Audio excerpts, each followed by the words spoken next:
Insyaallah pada kesempatan kajian kali ini, dalam kajian kita mengkaji tentang sirah para sahabat radhiyallahu taala anhum ajma'in, kita akan melanjutkan pembahasan kita masih dalam pembahasan tentang kekhalifahan Amirul Mukminin, sahabat yang mulia, yaitu sahabat Utsman bin Affan radhiyallahu taala anhu.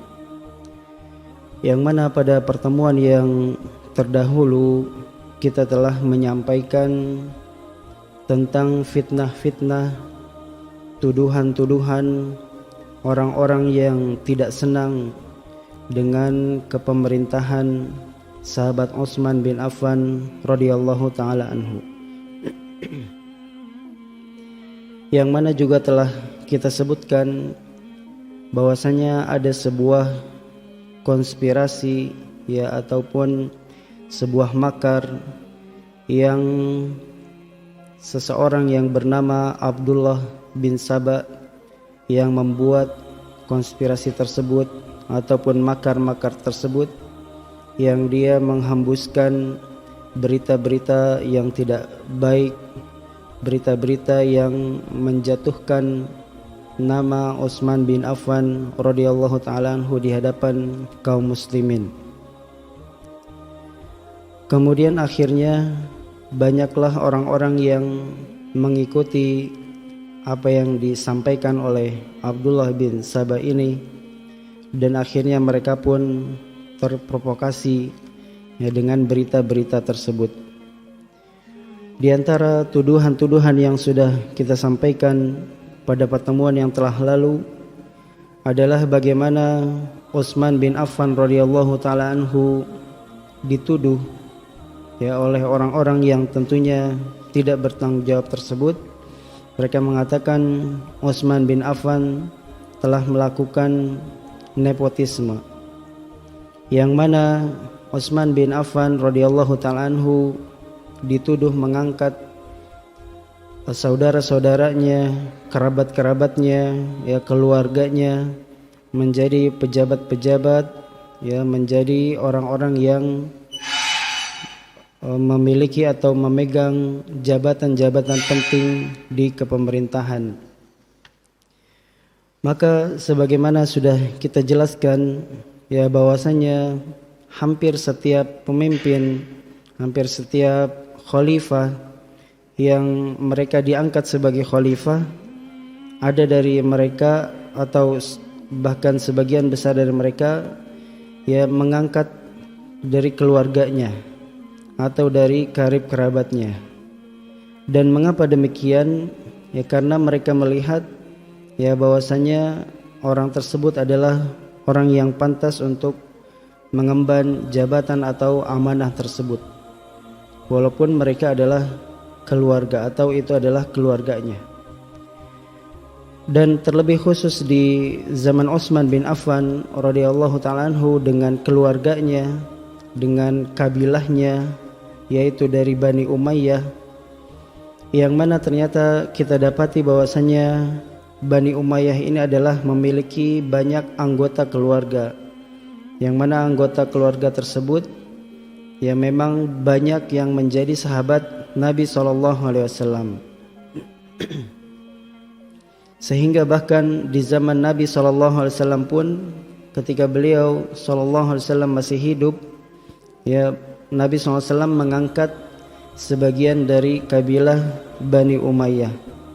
Dan itu berlangsung seterusnya di zaman Abu Bakar dan juga di zaman Umar ibn Khattab radhiyallahu taala anhu.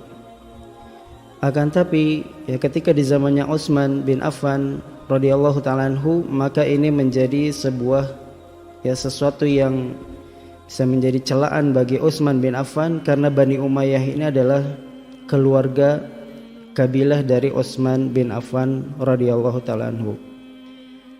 Padahal yang sudah kita jelaskan juga pada pertemuan yang sebelumnya, bahwasannya dari kabilah Bani Umayyah atau keluarga Utsman bin Affan radhiyallahu taala anhu itu memang benar ada yang diangkat menjadi khalifah, akan tapi sebagian dari mereka adalah sebagian dari Bani Umayyah tersebut yang terpilih menjadi gubernur-gubernur, sebagian adalah merupakan pilihan dari khalifah yang sebelumnya.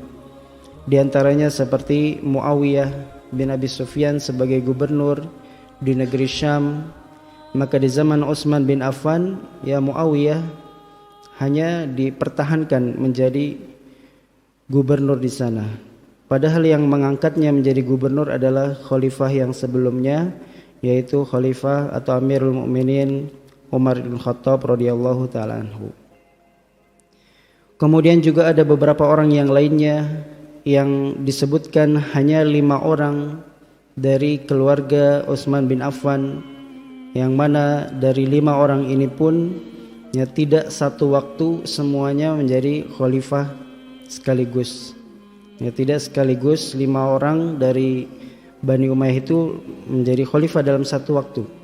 Akan tapi beberapa itu menjadi khalifah di waktu yang berbeda. Bahkan ketika ya Utsman bin Affan mengangkat keluarganya ya menjadi gubernur-gubernurnya ya di sebagian tempat atau di sedikit tempat saja, maka Utsman bin Affan pun tetap menegakkan aturan-aturan. Artinya tidak karena yang diangkat itu adalah keluarganya kemudian diberikan hak yang spesial, ya hak tertentu karena dia merupakan ada hubungan keluarga, kekerabatan dengan khalifah, maka tidak demikian. Sebagaimana yang terjadi di Kufah, maka ketika Utsman bin Affan radhiyallahu taala anhu mengangkat gubernur dari salah satu keluarganya, maka ketika dia memiliki suatu permasalahan, ya ada masalah, maka Utsman bin Affan pun langsung menggantinya, walaupun itu adalah keluarganya, dan tidak dipertahankan, yang apabila dipertahankan barulah ini menjadi sebuah permasalahan. Maka dari sini kita mendapati bahwasanya sahabat Utsman bin Affan ya radhiyallahu taala anhu tidaklah seperti yang dituduhkan oleh orang-orang bahwasanya beliau melakukan sebuah tindakan ya nepotisme yang mengangkat keluarganya, mengangkat karib kerabatnya menjadi pejabatnya, ya kemudian diberikan hak-hak yang khusus, ya maka tidak demikian. Kemudian juga di antara tuduhan-tuduhan yang lainnya ada yang diriwayatkan oleh Al-Imam At-Tabari rahimahullahu taala, akan tapi dari sebuah jalur yang lemah, yang mana tuduhan ini adalah tuduhan bahwasanya Utsman bin Affan radhiyallahu taala anhu telah mengasingkan sahabat yang mulia Abu Dzar radhiyallahu taala anhu ke sebuah tempat yang bernama Rabazah,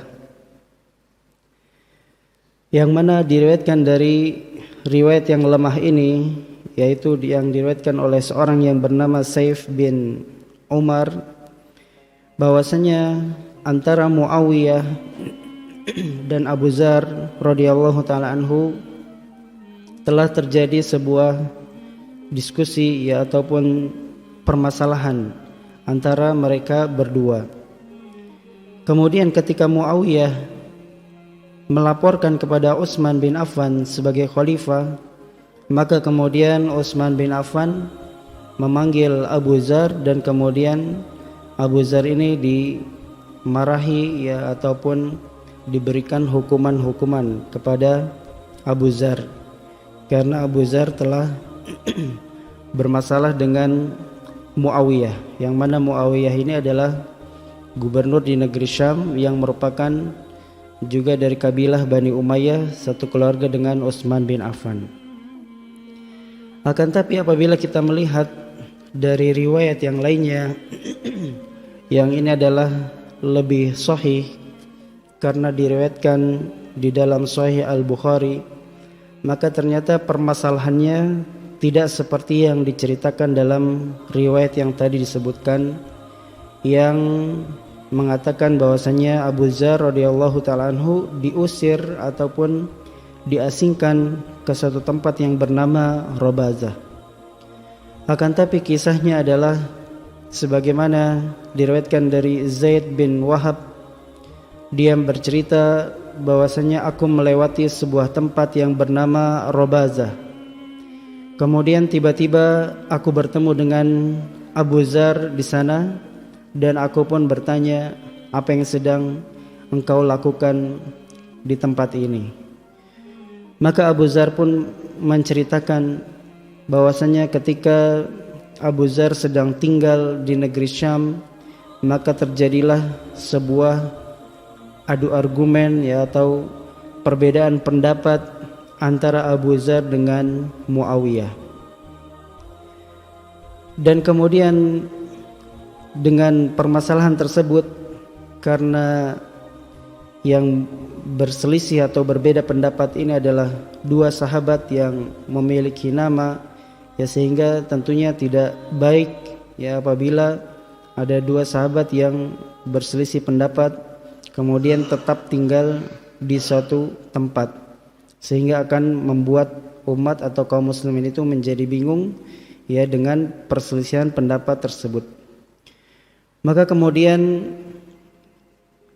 disebutkan bahwasanya antara Muawiyah dengan Abu Dzar tadi berselisih pendapat. Kemudian Muawiyah mengirimkan surat kepada Utsman bin Affan radhiyallahu taala anhu untuk mengadukan tentang permasalahannya Abu Dzar radhiyallahu taala anhu.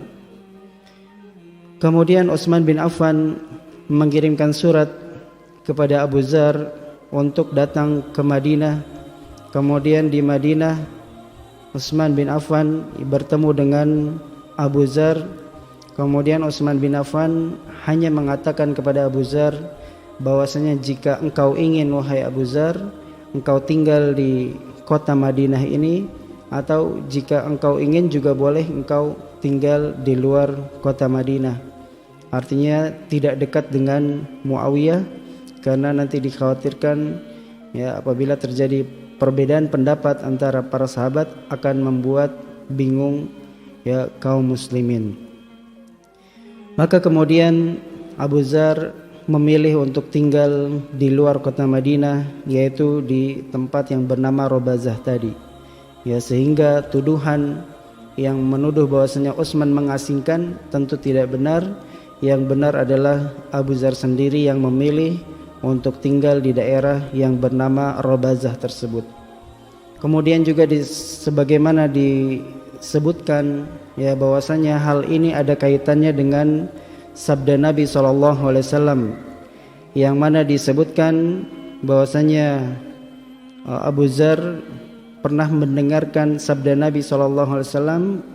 Beliau SAW berkata kepada Abu Dzar bahwasanya idza balagul bina'u sal'an fakhruj minha.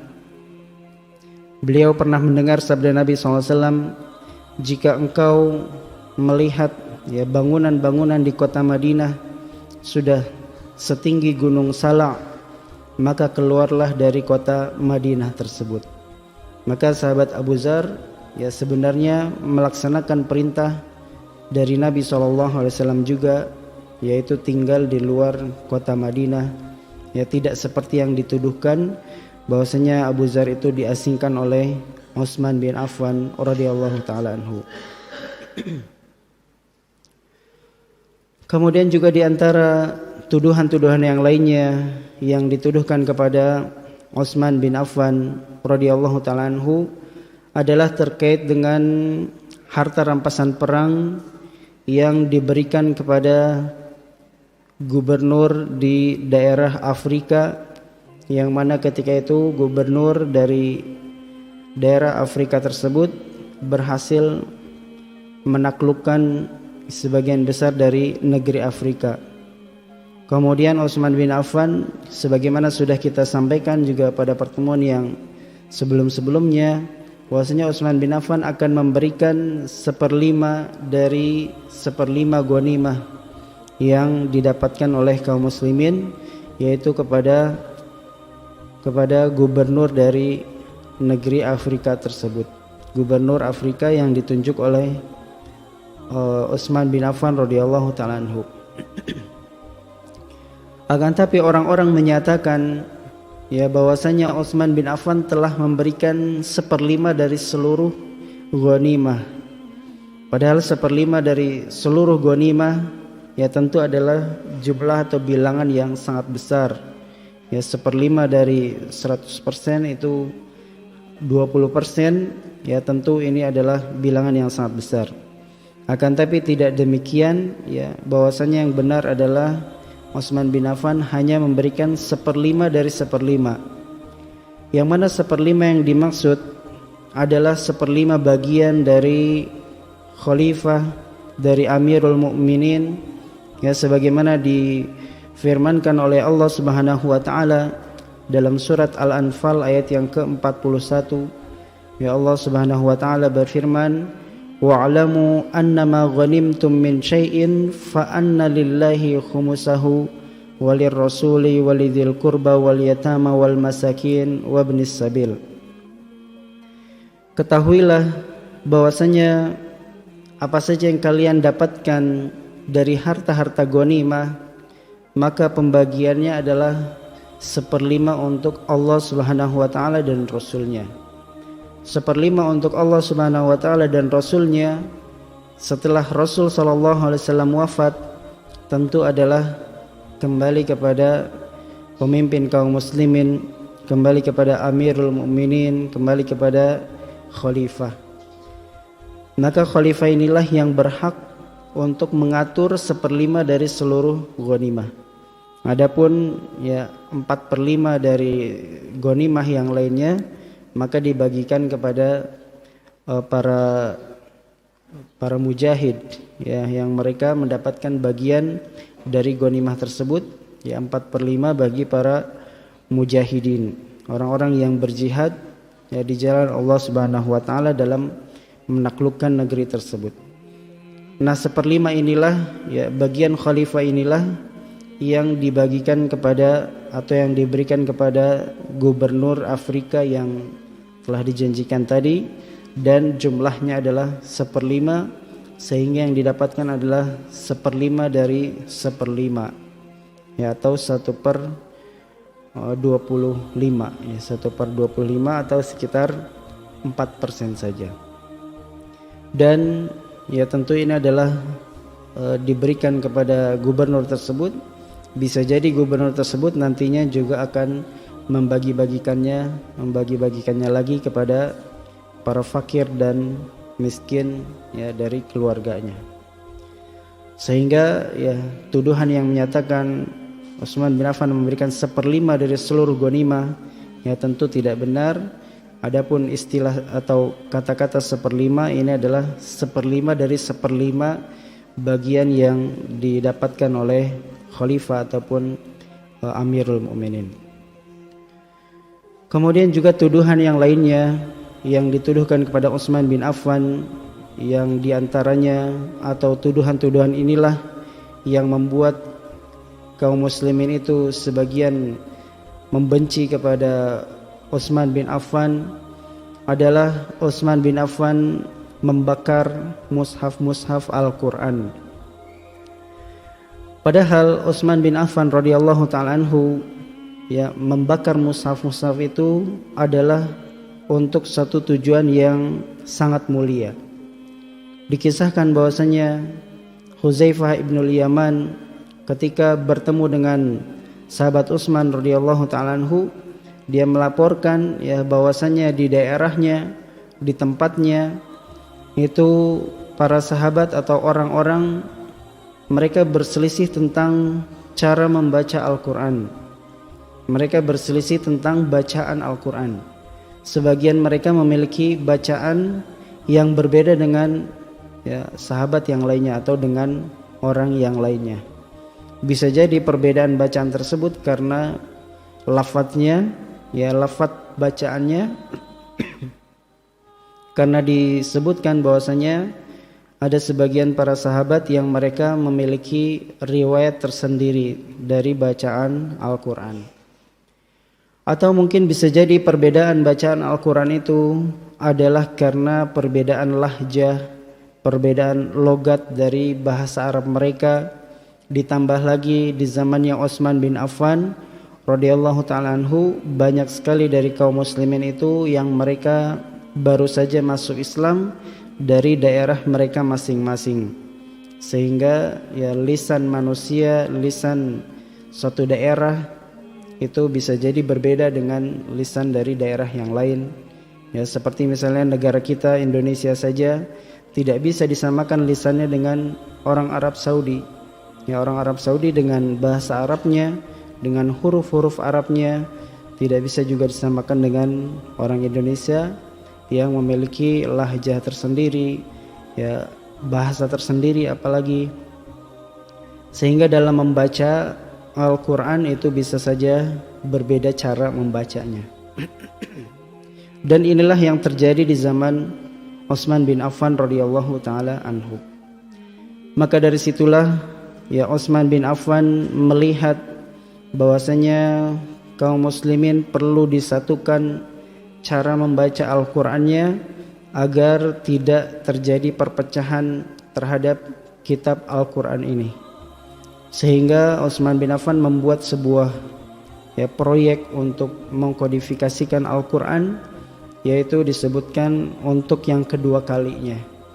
Dalam artian kodifikasi yang pertama dilakukan oleh Abu Bakar As-Siddiq radhiyallahu ta'ala anhu ketika beliau mengumpulkan lembaran-lembaran Al-Quran yang ditulis di berbagai media, seperti di pelepah daun kurma, kemudian di kulit-kulit hewan ataupun di bebatuan-bebatuan.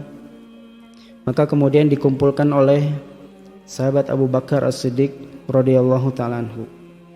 Kemudian di masa Utsman bin Affan, maka Utsman bin Affan membuat sebuah proyek lagi untuk mengumpulkan Al-Quran, yang kedua kalinya, yaitu mengumpulkan bacaan Al-Quran.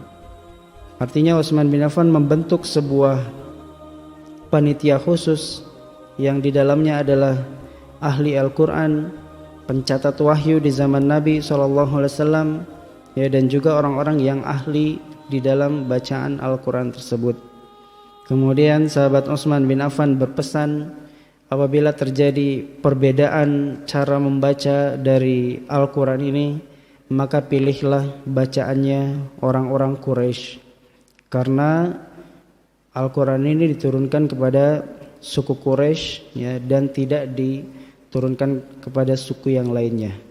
Sehingga apabila ada perbedaan bacaan, maka pilihlah bacaannya orang-orang Quraisy. Kemudian setelah dikumpulkan mushaf tersebut, dan bahkan disebutkan tidak lagi ditulis di pelepah-pelepah kurma, tidak lagi ditulis di kulit-kulit hewan, akan tapi Utsman bin Affan menyediakan lembaran-lembaran khusus yang ditulis di atasnya Al-Quran. Al-Quran itu ditulis, atau seperti sekarang itu ada kertas, maka dibuatlah media tersebut seperti sebuah buku, seperti bentuk sebuah mushaf ataupun buku. Dan kemudian bahkan Utsman bin Affan memperbanyak jumlah dari apa yang telah ditulis tersebut yang merupakan mushaf Al-Quran tersebut. Sehingga dibuatlah beberapa cetakan atau dibuat beberapa kopi dari mushaf Al-Quran tersebut. Kemudian yang dilakukan oleh Utsman bin Affan radhiyallahu ta'ala anhu tentunya untuk menyeragamkan bacaan Al-Quran. Apabila sudah membuat satu mushaf yang baku, maka tentunya mushaf-mushaf yang lainnya tentu harus dimusnahkan. Karena apabila tidak dimusnahkan, sama-sama saja suatu saat nanti bisa tercampur, suatu saat nanti bisa orang-orang menjadi bingung mana yang resmi dan mana yang tidak resmi. Akhirnya sebagian ataupun Utsman bin Affan menyuruh kepada sebagian sahabat yang mereka memiliki riwayat-riwayat tersendiri, riwayat tentang Al-Quran, bacaan Al-Quran, untuk memusnahkan apa yang mereka miliki. walaupun nantinya tetap akan diriwayatkan karena menjadi ilmu bagi kita, ya, akan tapi tidak dalam bentuk mushaf, tidak dalam bentuk tulisan. Karena apabila dalam bentuk tulisan, khawatir tetap nantinya akan tercampur dengan mushaf yang sudah resmi yang dibuat oleh Utsman bin Affan. Maka inilah yang terjadi, ya, dan bukan Utsman bin Affan itu membakar mushaf, ya, dalam rangka untuk menghinakan Islam, ya, atau mencela Islam, mencela Al-Quran, ya, yang mungkin dilakukan oleh sebagian orang di zaman sekarang, ya, untuk menghinakan Islam. Mereka membakar mushaf Al-Quran, ya, tidak seperti itu. Akan tapi yang dilakukan oleh Utsman bin Affan justru adalah sebuah kegiatan yang sangat mulia, yaitu Utsman bin Affan ingin menyeragamkan bacaan Al-Quran agar tidak terjadi perselisihan atau bahkan tidak terjadi perpecahan di dalam tubuh umat Islam ini terkait dengan kitab suci mereka, yaitu kitab Al-Quran. Kemudian juga yang berikutnya, ada yang dituduhkan kepada Utsman bin Affan adalah Utsman bin Affan memukul Ibnu Mas'ud, ya, sahabat Ibnu Mas'ud, dan juga sahabat Ammar bin Yasir. Bahkan disebutkan, ya, Utsman bin Affan memukul Ibnu Mas'ud atau Abdullah bin Mas'ud sampai ususnya itu rusak, ya, sampai ususnya robek. Maka tentu ini tidak benar, atau ini adalah sebuah kedustaan, ya, sebuah berita yang tidak benar. Karena kalau Utsman bin Affan memukul sahabat Abdullah bin Abbas sampai rusak ususnya, tentunya dia telah membunuh Abdullah bin Mas'ud. Padahal tidak demikian. Demikian pula dengan Utsman memukul Ammar bin Yasir sampai patah, ya, tulang-tulangnya, juga tidak benar, ya, karena pasti akan mati, ya, orang yang patah tulang-tulangnya tersebut. Kemudian juga tuduhan yang lainnya adalah sahabat Utsman bin Affan dituduh, ya, melakukan perluasan area tempat konservasi untuk mengumpulkan hewan-hewan zakat, ya, untuk kepentingan pribadinya, ya, karena di zaman tersebut khalifah-khalifah itu memiliki tanah, ya, yang mana tanah itu digunakan untuk mengumpulkan zakat-zakat dari kaum muslimin. Dan kemudian di masanya Utsman bin Affan, tanah atau lahan yang digunakan untuk menyimpan hewan-hewan ternak yang merupakan zakat tersebut diperluas. Mereka mengatakan ini adalah untuk kepentingan pribadi Utsman bin Affan, ya, entah mereka mengatakan Utsman bin Affan meletakkan juga hewan-hewan ternaknya di sana atau yang lain sebagainya. Intinya adalah ini adalah tuduhan-tuduhannya. Akan tapi yang sebenarnya yang dilakukan oleh Utsman bin Affan radhiyallahu taala anhu adalah memperluas, ya, daerah untuk hewan-hewan tersebut adalah karena jumlah dari zakat kaum muslimin yang semakin banyak. Sebagaimana kita ketahui di zaman Umar bin Khattab dan juga di zaman Utsman bin Affan radhiyallahu taala anhu, kaum muslimin ini melakukan perluasan wilayah yang amat sangat banyak, ya, amat sangat banyak, sehingga zakat yang terkumpul juga semakin banyak, ya, harta-harta zakat yang terkumpul dari kaum muslimin itu semakin hari semakin banyak. Dan Utsman bin Affan tentunya, ya, tidak mungkin membiarkan lahan yang sempit atau bahkan lahan yang kurang, ya, dan tetap dipertahankan. Kan tapi Utsman bin Affan tentunya memperluas daerah tersebut karena zakat yang terkumpul dari kaum muslimin itu semakin banyak, ya, karena sebab tadi, yaitu banyaknya perluasan yang dilakukan oleh kaum muslimin. Kemudian yang lainnya yang juga dituduhkan kepada Utsman bin Affan adalah beliau ketika melakukan perjalanan atau lebih khususnya melakukan haji, maka Utsman bin Affan tidak mengqashar salatnya, ya, ketika beliau di kota Mekah. Padahal yang disunahkan oleh Nabi SAW dan dilakukan oleh sahabat Abu Bakar, dilakukan oleh sahabat Umar bin Khattab radhiyallahu taala anhuma adalah ketika mereka melakukan perjalanan ke kota Mekah, maka mereka mengqashar salat mereka, yaitu salat duhur dan salat asar diqashar menjadi 2 rakaat. Akan tapi Utsman bin Affan tidak mengqashar salatnya. Maka disebutkan ya alasan-alasan ya kenapa Utsman bin Affan tidak mengqashar salatnya. Di antaranya yang pertama beliau menyatakan bahwasanya karena Utsman bin Affan itu memiliki keluarga di kota Mekah. Artinya Utsman bin Affan memiliki istri ya dan juga keluarga di kota Mekah, sehingga ketika Utsman bin Affan ke kota Mekah, maka beliau tidak sedang safar karena dia akan mengunjungi keluarganya di sana. Ya, sehingga Utsman bin Affan merasa tidak safar karena di sana ada keluarganya. Maka dari situlah Utsman bin Affan tidak mengqashar salatnya.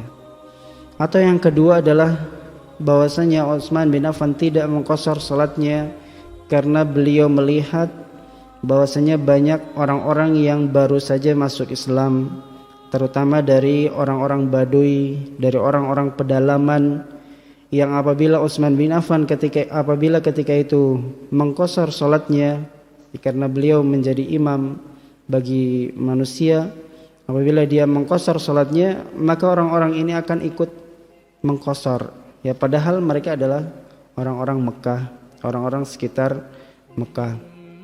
Sehingga ya mereka pun akan merasa bahwasanya salat duhur itu hanya 2 rakaat, salat asar itu hanya 2 rakaat, karena mereka baru saja masuk Islam dan mereka berasal dari daerah pedalaman yang tentunya minim ilmu ya, minim pengajaran tentang Islam.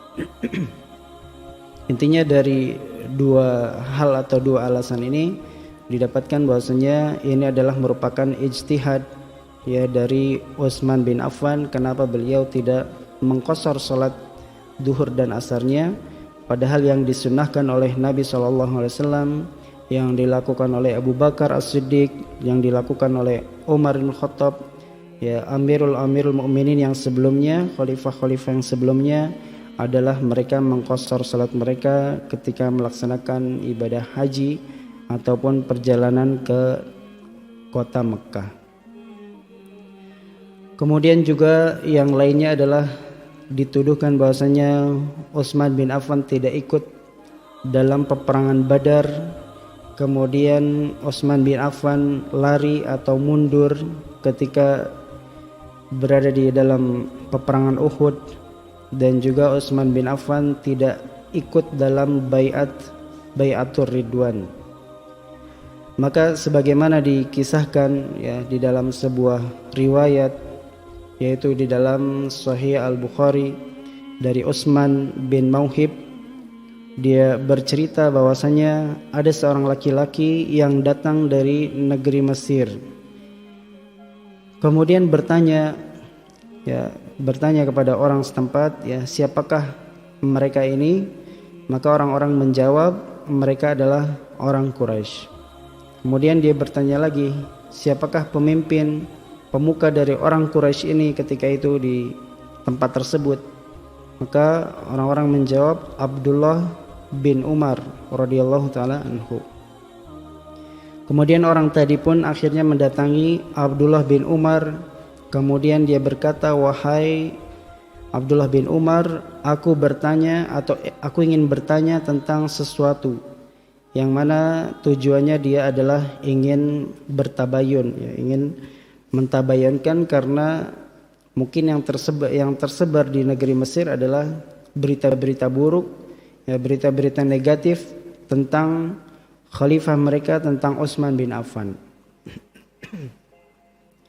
Yaitu yang tadi kita sebutkan, Utsman bin Affan itu tidak ikut pada peperangan Badar, Utsman bin Affan itu lari atau mundur ketika peperangan Uhud.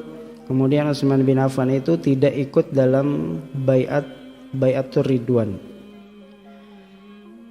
Maka kemudian dia mengatakan, wahai Ibnu Umar, aku ingin bertanya tentang sesuatu yang mana pertanyaan ini perlu engkau menjawabnya. Apakah benar bahwasanya Utsman bin Affan lari ketika peperangan Uhud? Maka Abdullah bin Umar menjawab, iya, memang demikian. Kemudian orang tadi bertanya lagi, apakah engkau tahu bahwasanya Utsman bin Affan ini tidak ikut dalam peperangan Badar? Maka Abdullah bin Umar menjawab, iya, memang demikian.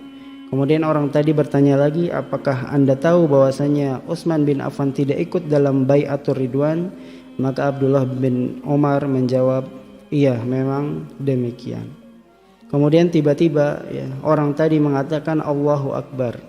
Ya, entah dia senang ataupun dia heran ya, ataupun dia ada sesuatu dalam hatinya, intinya dia mengungkapkan, dia mengucap takbir, dia mengatakan Allahu Akbar.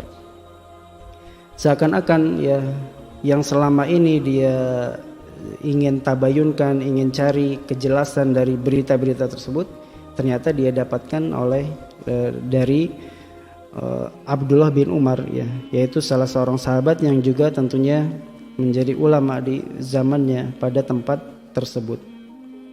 Akan tapi kemudian Abdullah bin Umar ya memanggil orang tadi ya dan mengatakan kepada orang tadi, wahai seseorang ya, kesinilah, aku akan menjelaskan ya 3 hal yang tadi engkau tanyakan.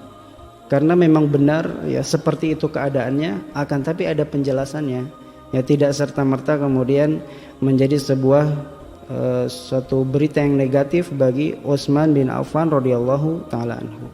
Maka kemudian Abdullah bin Umar yang menjelaskan kepada orang tadi, ya kemarilah aku akan jelaskan semuanya kepadamu.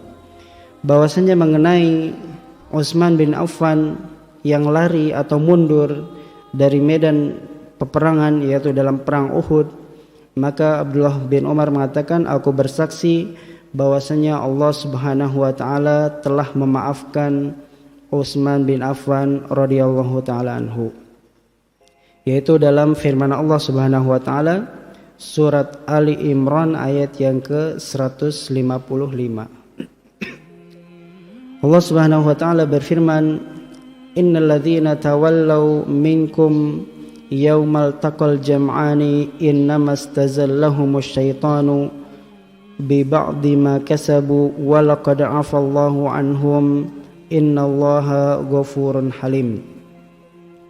Bahwasanya Allah Subhanahu wa taala berfirman, sungguh orang-orang yang berpaling di antara kalian ketika telah terjadi pertemuan atau berhadap-hadapan 2 pasukan ya, satunya adalah pasukan kaum muslimin mujahidin dan yang dihadapinya adalah pasukan orang-orang kafir, maka pada dasarnya ini adalah sebuah dosa yang sangat besar ya, seorang lari dari medan pertempuran apabila telah berhadap-hadapan 2 pasukan.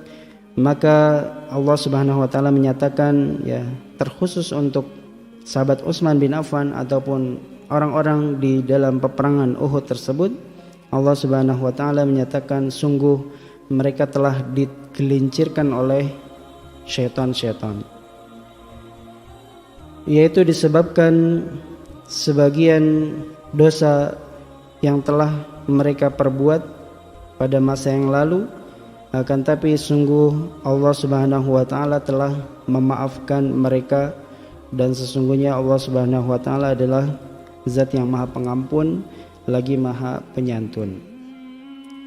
Maka dalam ayat ini ya terkhusus untuk Utsman bin Affan radhiyallahu taala anhu, yang memang benar Utsman bin Affan itu lari dari medan pertempuran dari peperangan Uhud, akan tapi Allah Subhanahu wa taala telah memaafkannya, telah mengampuninya, sehingga sebenarnya tidak lagi menjadi sebuah permasalahan yang apalagi itu terkait dengan khalifah, dengan Amirul Mukminin, maka akan menjatuhkan ya tentunya nama baik dari pemimpin kaum muslimin. Itu yang pertama. Kemudian yang kedua adalah ketika peperangan Badar, maka disebutkan bahwasanya Utsman bin Affan tidak ikut dalam peperangan Badar. Maka alasannya adalah Utsman bin Affan diperintahkan oleh Nabi SAW untuk menjaga istri beliau, yang mana istri beliau itu tidak lain adalah putri dari Nabi SAW, yang ketika itu sedang sakit. Dan Nabi SAW bersabda tentang Utsman bin Affan, innalaka ajra rajulin mimma syahida badran wa sahmahu. Bahwasanya Nabi SAW mengatakan, sungguhnya engkau wahai Utsman akan mendapatkan pahala seperti pahalanya orang-orang yang ikut serta dalam peperangan Badar. Walaupun Utsman bin Affan tidak ikut dalam peperangan Badar tersebut, akan tapi Nabi SAW menyatakan Utsman bin Affan mendapatkan pahalanya orang yang ikut dalam peperangan Badar. Dan lebih dari itu Nabi SAW menyatakan, ya, wasah mau, dan engkau akan mendapatkan ghanimah atau bagian dari rampasan perang yang didapatkan oleh kaum muslimin. Padahal Utsman bin Affan ya memang benar tidak ikut dalam peperangan Badar, akan tapi ya alasan kenapa Utsman bin Affan tidak ikut dalam peperangan Badar tersebut adalah karena perintah dari Nabi SAW untuk menjaga istrinya, yang mana istrinya itu adalah putri dari Rasulullah SAW. Bahkan Nabi SAW menyatakan Utsman bin Affan mendapatkan pahala seperti yang didapatkan oleh orang-orang yang ikut dalam perang Badar. Kemudian juga bahkan mendapatkan ghanimah, bagian dari ghanimah sebagaimana para mujahidin yang ikut dalam perang Badar tersebut. Maka yang kedua ini ya juga terbantahkan. Yang tadinya adalah isu negatif ya bagi Utsman bin Affan, akan tapi ternyata ada alasan yang sangat kuat ya kenapa Utsman bin Affan tidak ikut dalam peperangan Badar tersebut. Kemudian yang ketiga, isu yang didapatkan oleh orang tadi adalah Utsman bin Affan tidak ikut dalam Bai'atur Ridwan.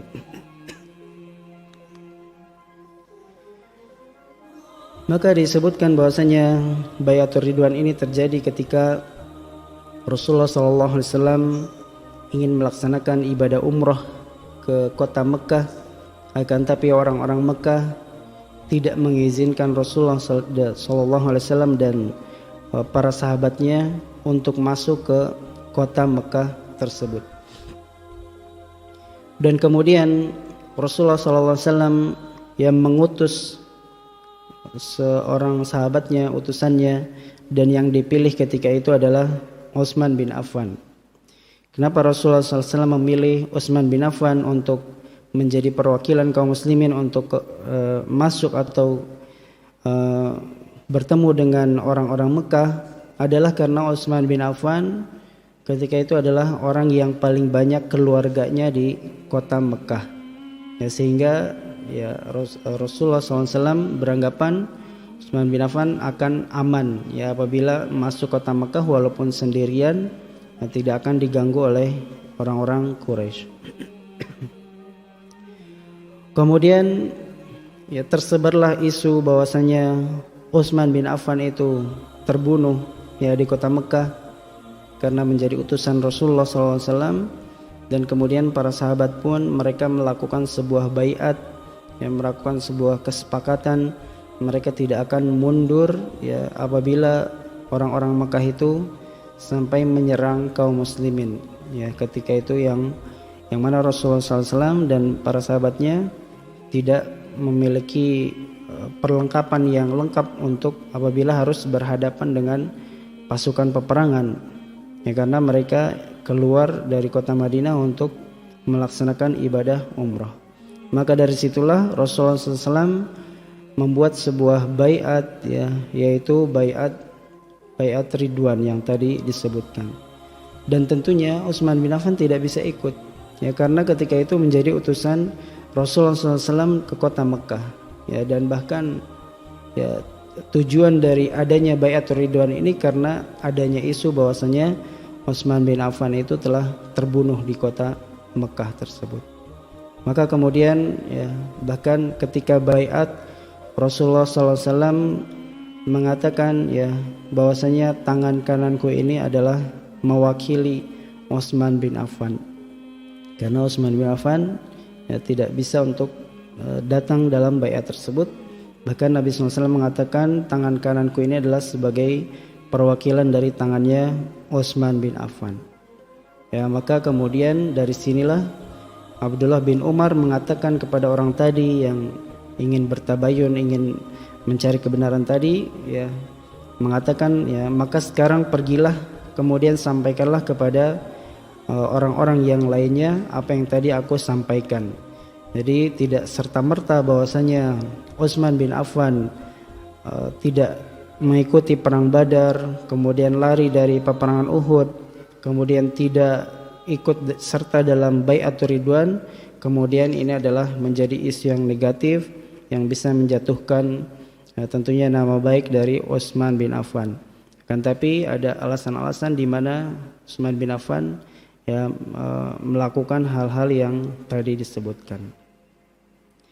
Dan ada beberapa yang lainnya juga ya yang disebutkan atau dituduhkan kepada Utsman bin Affan, yang mana tuduhan-tuduhan inilah yang menjadi isu-isu yang negatif sehingga orang-orang pun banyak yang terprovokasi, yang mereka akhirnya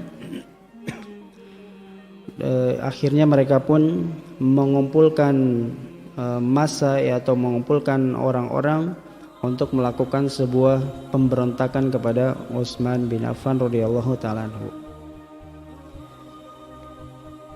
Nah, kemudian disebutkan bahwasanya orang-orang yang berasal dari negeri Mesir atau negeri Basrah ataupun juga negeri Kufah, yang mereka adalah orang-orang yang terprovokasi dengan isu-isu negatif yang menjatuhkan nama baik dari Khalifah Amirul Mukminin Utsman bin Affan radhiyallahu ta'ala anhu. Disebutkan pada tahun 35 Hijriah mereka mengumpulkan sebuah massa, sebuah perkumpulan, kemudian mereka datang ke kota Madinah. Disebutkan bahwasanya mereka berpura-pura ingin melaksanakan ibadah haji, ya, karena kumpulan dari manusia itu jarang terbentuk, ya, kecuali untuk satu tujuan-tujuan tertentu, seperti untuk menjadi pasukan, ya, menjadi para mujahidin, atau untuk seperti rihlah, seperti safar untuk melaksanakan ibadah haji. Maka mereka pun di sini berpura-pura ingin melaksanakan ibadah haji. Mereka mengumpulkan massa yang cukup banyak. Kemudian padahal mereka sudah memiliki niat untuk memberontak kepada Amirul Mukminin, kepada Utsman bin Affan. Disebutkan bahwasanya para ulama berbeda pendapat tentang jumlah mereka. Ada yang menyatakan jumlah mereka sekitar 2000 orang. Ada yang menyatakan 2000 orang itu dari satu tempat, 2000 orang dari Mesir, 2000 orang dari Basrah, 2000 orang dari Kufah, sehingga jumlahnya menjadi 6000 orang. Yang jelas dari pendapat-pendapat ini adalah minimal jumlah mereka adalah 2000 dan paling banyak jumlah mereka adalah 6000 orang. Dan tentu jumlah ribuan ini tidak sedikit, ya, jumlah yang sangat banyak. Bahkan walaupun mereka tidak bersenjata, ya, bisa saja merusak segala hal, ya, merusak barang-barang atau bisa saja mencederai orang-orang. Maka kemudian mereka pun tidak ke kota Mekah, ya, karena tujuan haji itu kota Mekah, tapi ternyata mereka malah masuk ke kota Madinah dengan jumlah yang sangat banyak tersebut. Disebutkan bahwasanya kebanyakan dari mereka adalah para penunggang kuda, ya, atau seperti mujahidin yang pandai dalam menunggang kuda mereka, ya, kemudian mereka masuk ke kota Madinah. Kemudian mereka pun dengan niat mereka pun, ya, menjalankan apa yang telah mereka niatkan, yaitu untuk melengsarkan, menjatuhkan, ya, kekhalifahan Utsman bin Affan radhiyallahu taala anhu. Mereka mengatakan bahwasanya ya apabila Utsman bin Affan itu tidak turun, mereka mengancam supaya Utsman bin Affan itu turun. Kalau tidak turun maka mereka pun akan melakukan kekerasan. Maka yang mereka lakukan adalah mereka mengepung rumah Utsman bin Affan ya radhiyallahu taala anhu. Ada yang menyebutkan bahwasanya pengepungan ini terjadi selama 40 hari atau ada yang menyatakan 41 hari, ya kurang lebih 40 hari lamanya, 1 bulan lebih. Maka Utsman bin Affan dikepung oleh para pemberontak tersebut. Bahkan Utsman bin Affan radhiyallahu taala anhu dilarang oleh mereka untuk keluar dari rumahnya, walaupun itu adalah untuk sholat berjamaah ya, di Masjid Nabawi. Karena ketika itu Utsman bin Affan adalah seorang khalifah, tentu memiliki kewajiban sebagai imam dalam sholatnya, imam dalam sholat kaum muslimin. Akan tapi pemberontak tadi melarang ya, menutup jalan bagi Utsman bin Affan untuk keluar walaupun hanya sekedar untuk melaksanakan sholat. Bahkan disebutkan sampai lebih dari itu, mereka melarang Utsman bin Affan untuk mengambil air atau mengambil kebutuhannya, ya mengambil bahan makanannya. Maka bahkan sampai seperti itu, mereka mengepung rumah Utsman bin Affan radhiyallahu taala anhu. Ya, sudah bukan lagi untuk sholat, tapi untuk mengambil air pun mereka mencegahnya. Bahkan Utsman bin Affan disebutkan ya, mengatakan kepada pemberontak tersebut, bukankah aku, yaitu Utsman bin Affan, yang telah membeli sumur ini dan ini di kota Madinah untuk memberi minum kepada penduduk kota Madinah? Ya, akan tapi mengapa mereka melarang Utsman bin Affan dari apa yang telah dia beli tersebut, yang telah dia infakkan kepada kaum muslimin tersebut? Yaitu karena Utsman bin Affan dicegah dan dilarang untuk keluar dari rumahnya, bahkan hanya untuk mengambil air minum. Maka kemudian pemimpin dari pemberontak tersebut, satu orang dari mereka mengimami ya sholat dari kaum muslimin, karena tidak ada yang menjadi imam. Akhirnya salah seorang dari mereka lah yang menjadi imam bagi kaum muslimin ketika itu.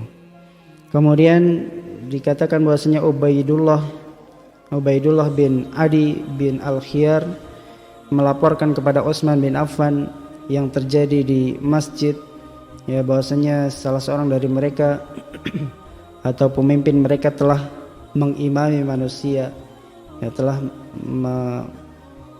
menggantikan, ya aslinya adalah kewajiban dari khalifah atau kewajiban dari Utsman bin Affan.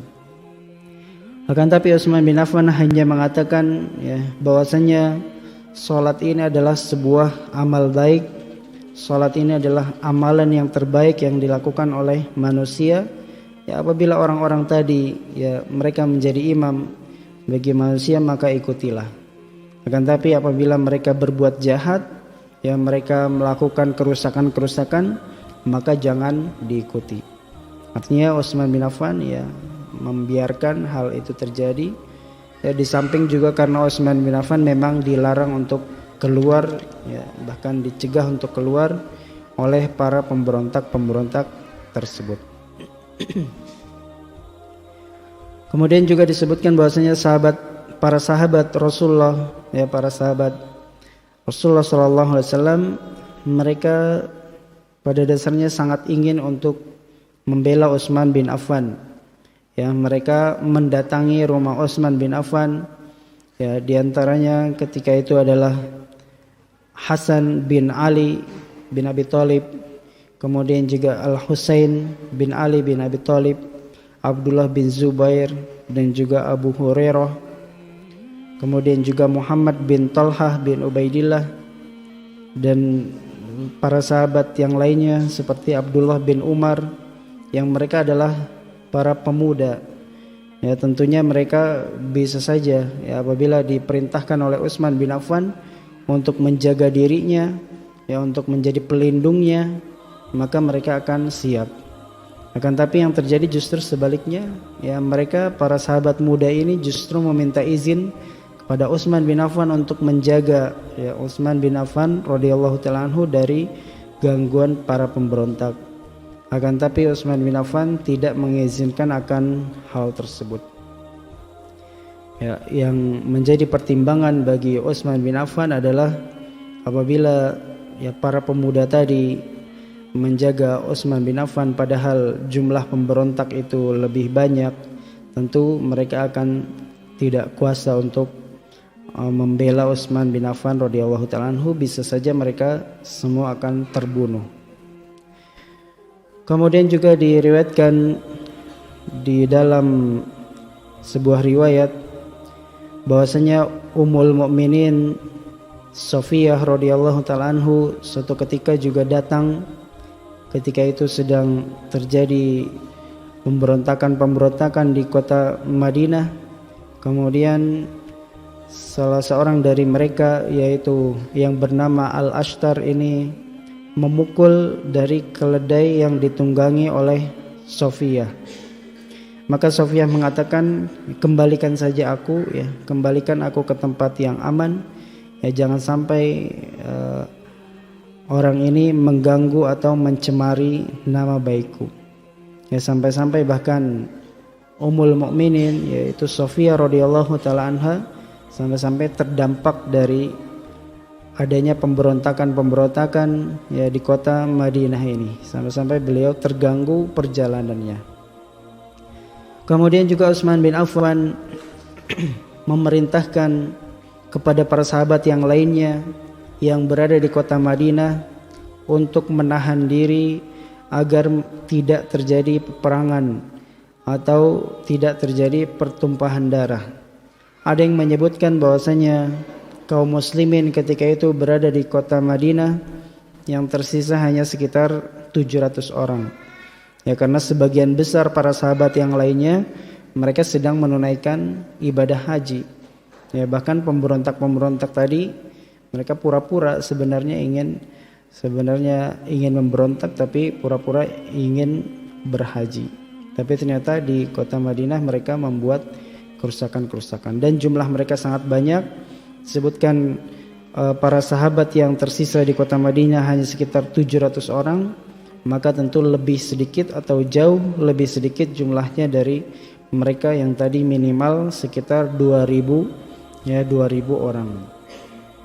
Akan tapi tentunya apabila terjadi peperangan ya tentu tidak seperti peperangan yang terjadi antara kaum muslimin dengan orang-orang kafir ya ketika di medan jihad seperti itu.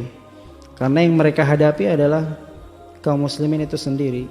Ya mereka berhadapan dengan kaum muslimin lagi ya, sehingga kaum muslimin berhadapan dengan kaum muslimin dan tidak pernah terjadi sebelumnya seperti itu.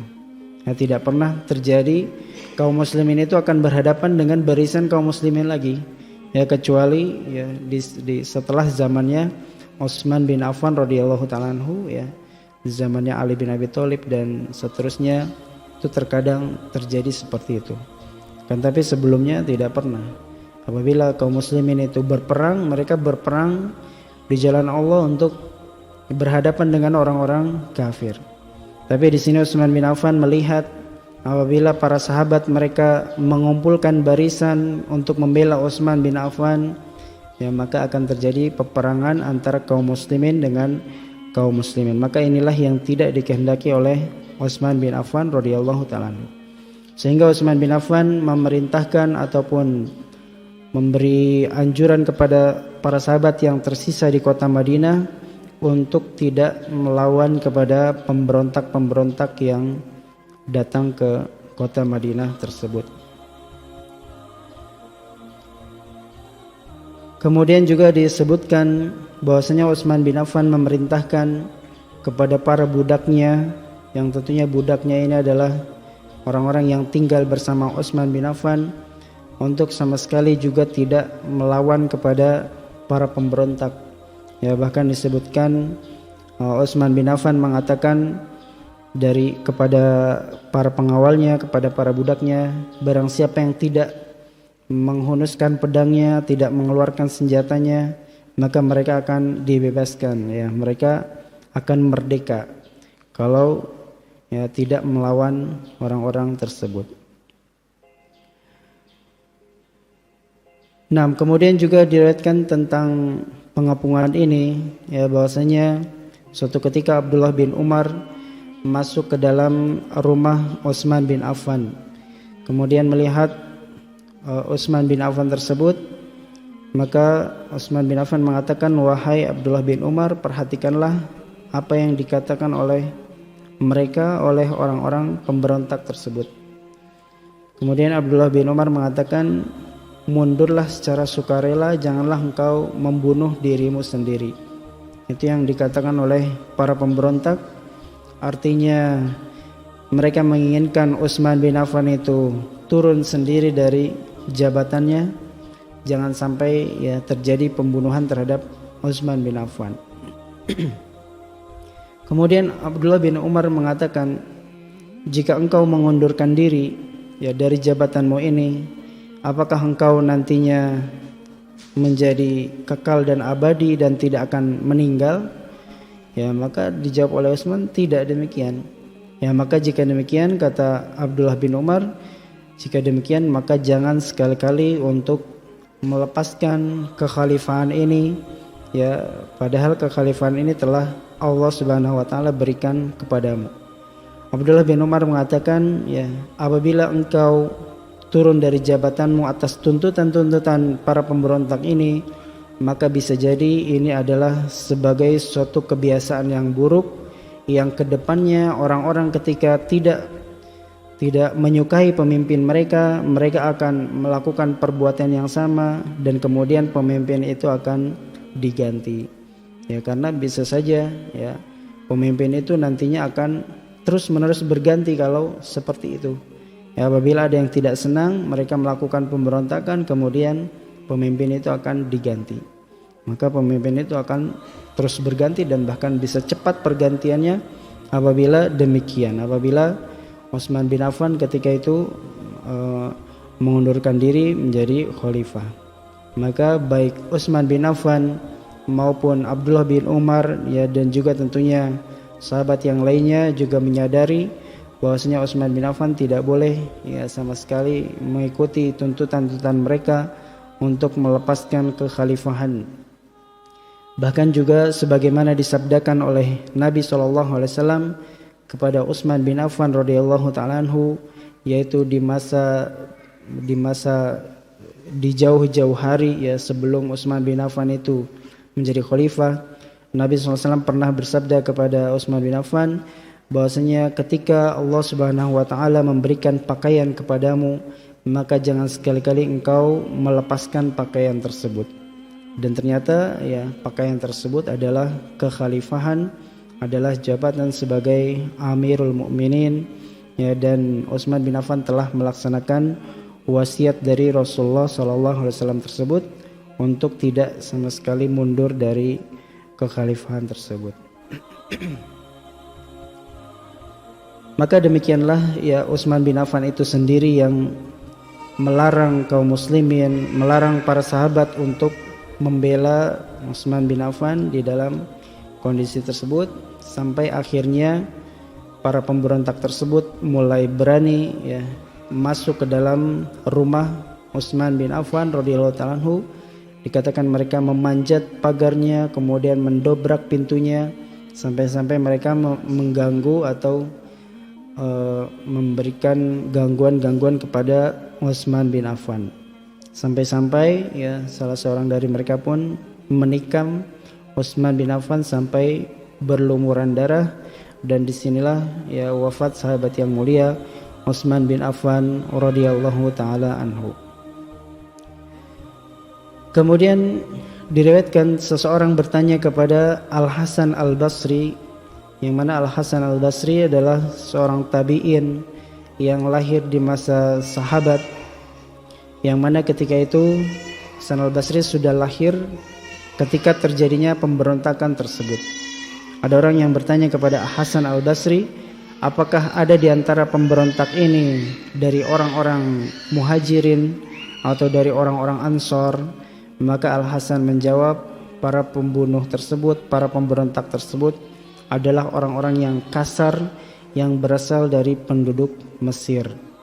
Artinya tidak satu orang pun dari pemberontak itu yang berasal dari kota Madinah, apalagi dari kalangan para sahabat radhiyallahu taala anhum. Bahkan mereka orang-orang yang mengganggu Utsman bahkan sampai membunuhnya itu dikenal nama-namanya, seperti seorang yang bernama Kinanah bin Bishr atau Ruman al-Yamani, atau juga seorang yang dipanggil dengan panggilan Jabalah, atau juga orang yang lain yang memiliki nama Sudan bin Humran, atau juga seorang yang dijuluki dengan Al-Mautus Sauda, ya, atau kematian yang hitam dari Bani Sadus dan yang lain sebagainya. Akan tapi disebutkan yang benar-benar menikam sampai membunuh Utsman bin Affan adalah seorang yang bernama atau yang dijuluki tadi dipanggil dengan panggilan Jabalah. Inilah yang benar-benar membunuh.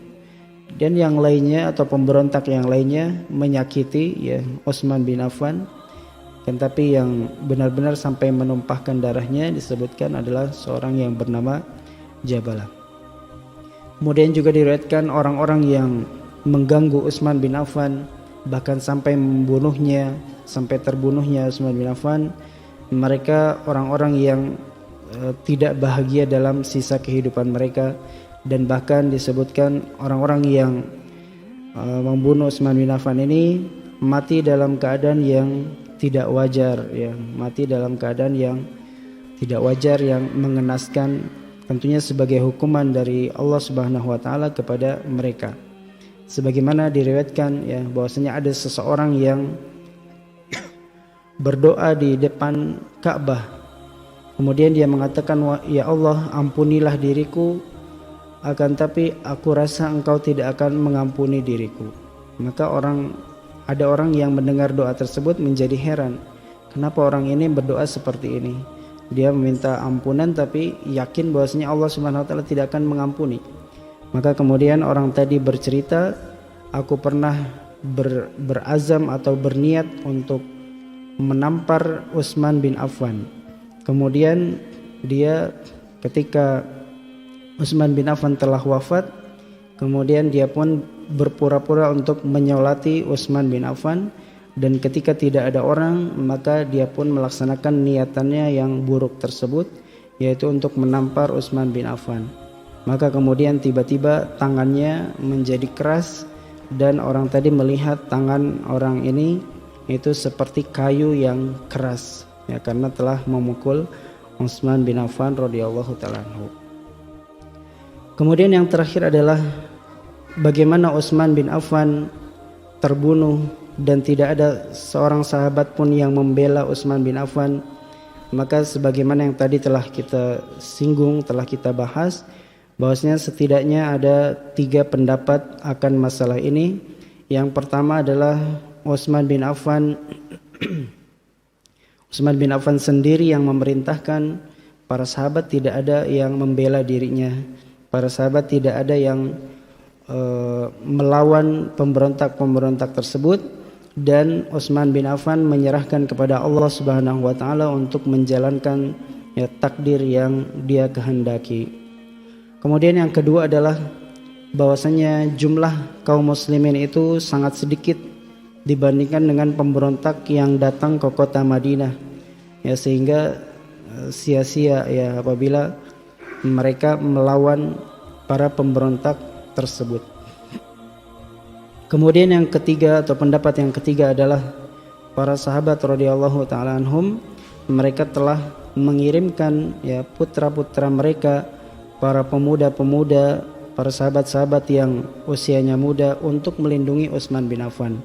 Di antaranya sebagaimana tadi kita sebutkan, ada Al-Hasan, ada Al-Husain bin Ali bin Abi Thalib, kemudian ada Muhammad bin Talha bin Ubaidillah, kemudian ada juga Abdullah bin Umar radhiyallahu taala anhum. Pada dasarnya para sahabat-sahabat itu telah mengirimkan putra-putra mereka ke sana. Akan tapi Utsman bin Affan sendiri yang melarang mereka untuk melawan para pemberontak tersebut, yaitu agar supaya tidak terjadi pertumpahan darah yang lebih besar, peperangan yang tidak seimbang jumlahnya, dan juga ya tentu tujuannya hanya untuk melindungi satu orang, yaitu Utsman bin Affan. Ya, maka inilah yang terjadi ketika itu. Inilah yang bisa kita sampaikan, mudah-mudahan bermanfaat. Kurang lebihnya kami mohon maaf. Billahi taufiq wal hidayah. Wassallallahu ala nabiyyina Muhammadin wa ala alihi wa sahbihi wasallam. Nah, Ustaz, syukran jazakallahu khair Ustaz atas penjelasan materi yang telah disampaikan. Semoga menjadi ilmu yang bermanfaat bagi kita semua. Nah, para pendengar, saudaraku Sobat Sakinah dan para pemirsa, baru saja kita dengarkan kajian yang disampaikan langsung pembahasan sirah sahabat, yaitu khususnya kisah tentang wafatnya sahabat Utsman bin Affan radhiyallahu anhu, yang Masya Allah sahabat yang mulia. Semoga kita bisa mengambil ibrah, pelajaran, manfaat dan faedah dari materi yang telah disampaikan. Dan sekarang kita akan masuk ke sesi berikutnya, yaitu sesi interaktif tanya jawab. Silahkan bagi para pemirsa dan para pendengar yang ingin bertanya bisa mengirimkan pertanyaan melalui pesan WhatsApp di nomor 085624619995 ataupun bisa melalui kolom chat atau kolom komentar. Nah, Ustadz, ada pertanyaan Ustadz. Jika bismillah, assalamualaikum Ustadz. Assalamualaikum warahmatullahi. Ustadz, jika pemberontak di zaman Ali bin Abi Thalib dikatakan Khawarij, dan apabila di zaman Utsman bin Affan apakah juga Khawarij atau bukan Ustadz? Jazakallahu khair. Nah, barakallahu fikum. Tentunya yang memberontak mereka adalah orang-orang Khawarij. Artinya orang-orang Khawarij ini mereka adalah sebuah golongan yang mereka selalu memberontak kepada penguasa mereka. Ya, siapapun pemimpin mereka, mereka akan memberontaknya. Maka mereka adalah orang-orang Khawarij. Dan di zaman Utsman bin Affan juga sama, ya, mereka adalah orang-orang Khawarij, orang-orang yang memberontak kepada para pemimpin, para penguasa mereka. Dan orang-orang Khawarij ini tidak hanya di masa Utsman bin Affan, bahkan sebelumnya, bahkan disebutkan di zaman Nabi SAW ini pernah ada bibit-bibit, ya, orang-orang Khawarij yang mereka tidak menerima atas pembagian Rasulullah SAW. Maka Rasulullah SAW menyatakan akan keluar dari keturunan orang-orang ini orang-orang yang terus-menerus memberontak kepada penguasanya. Maka orang-orang yang memberontak kepada para penguasa, ya, mereka adalah orang-orang yang Khawarij, yang suka memberontak seperti itu, baik di zaman Utsman, zaman yang setelahnya, zaman Ali, ataupun yang lainnya. Wallahu ta'ala a'lam bishawab.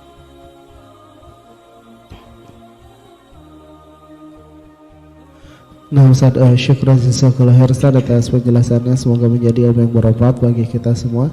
Tapi sekali lagi silakan bagi yang ingin bertanya bisa mengirimkan pertanyaan melalui pesan WhatsApp di nomor 085624619995 dan juga bisa bertanya melalui kolom komentar baik di YouTube ataupun Instagram.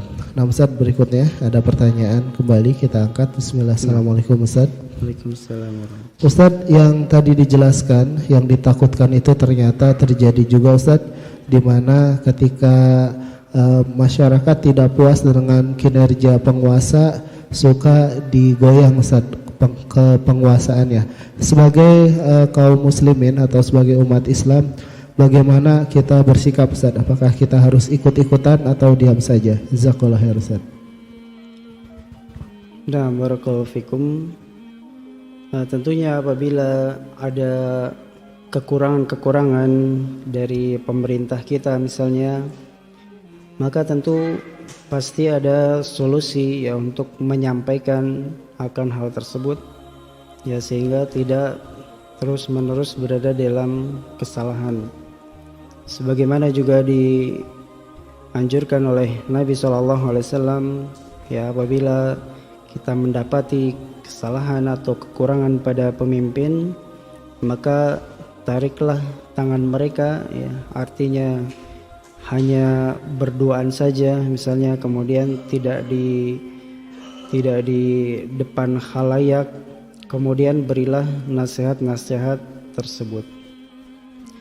Adapun di kondisi kita seperti sekarang, misalnya di negeri kita Indonesia yang tercinta ini, tentu pasti ada tahapan-tahapannya ya untuk memberikan masukan kepada pemerintah kita.